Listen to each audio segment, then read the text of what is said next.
स्वागत करुच्छे आ गोटे नुआ भिडियो को देखु आज आम मोस्ट इंपोर्टेंट भिडियो डिस्कसन करने जाऊँ जोड़ा आपर MDC Odia second semester MDC Odia जो मैंने एमडीसी ओडिया नहीं देखो यूनिट 1 रु कौ भाया क्वेश्चन आसो लंग क्वेश्चन केमती आसो है सर्ट क्वेश्चन माने 1 मार्क 2 मार्क कौ भाया आसो प्रत्येक क्वेश्चन आज आम डिस्कसन करवा जहाँफल कि आपको बहुत हेल्पफुल हो पार है देखो मु यूनिट 1 रो क्लास मुझे करेची आप देखी ना से भिडियो ताल से भिडियो जाकि देखिपारे है प्रत्येक आपको सिलेक्शन माने माने हैंड नोट सहित आपको माने देछि जोटा यूनिट 1 रो आपन जदि सही वीडियो देखि नांती प्लेलिस्ट रु आपन जाके देखि पारबे। तो देखंतु जदि चैनल को न आसल चैनल को एबे सब्सक्राइब कर जानतु जाफल प्रत्येक दिन हम एमते सब नना वीडियो आपन पाखु नेकि आछो। तो देखंतु प्रथम क्वेश्चन रोच आपन गोटे वाक्यर उत्तर लोक आपन माने विज्ञान विज्ञान कहले कोन बुझो हैला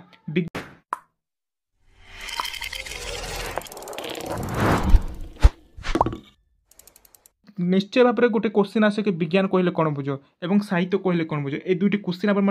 लंग क्वेश्चन भी आसे कि तार सर्ट क्वेश्चन आसे या मन रखु है देखो नेक्स्ट देखो कल्प विज्ञान कहले कौन बुझ है यह आपको मन रखु ये तीन आप मोस्ट इंपोर्टेंट जोटा कि सर्ट क्वेश्चन 2 मार्क जेकोसी क्वेश्चन आपको ये आसे है। तो देखो नेक्स्ट आपको देखई दूची एटी देखिपे आपर दुईटी वाक्य कि जेकोसी 4 मार्क भी क्वेश्चन आपको आसीपे है। ये देखो विज्ञान भित्तिक साहित्य कहले कौन बुझ है मुझे यार क्लास मुझे कर देखी ना से भिडियो आप देखिपारे कि ये भिडियोर डिस्क्रिप्शन में आपको सही भिडियो देदेवी आप जाइले मैंने सही भिडियो देखिए आपने बुझीपारे मैंने विज्ञान भित्तिक साहित्य कहले कौन बुझे विज्ञान कहले कौन बुझे प्रत्येक मुझे भिडियो कभर कर सारी है। तो ये देखो आपको विज्ञान भित्तिक साहित्य कहले कौन बुझो ये क्यों विषय उपर अधिक गुरुत्व दि जाए है यहाँ आप मन रखु ये क्वेश्चन आसे देन देखो विज्ञान भित्तिक साहित्य स्वरूप संक्षेप आलोचना कर है। तो ये आप क्वेश्चन आसे आ देखो मोस्ट इंपोर्टेंट रोच आप 4 मार्किया क्वेश्चन ये आसो देखिपे संक्षेप उत्तर दियो साहित्य और विज्ञान मध्य सूक्ष्मगत पार्थक्य दर्शाओ तार पार्थक्य निहाती आपको मन रखु पार्थक्य कौन अच्छी साहित्य मध्य विज्ञान मध्य आपने क्वेश्चन आसले आप लिखिपारे है यार साहित्य माने विज्ञान पार्थक्य आपको हैंड नोट सहित देती से भिडियो देखी ना देखिपारे आउ देखो ये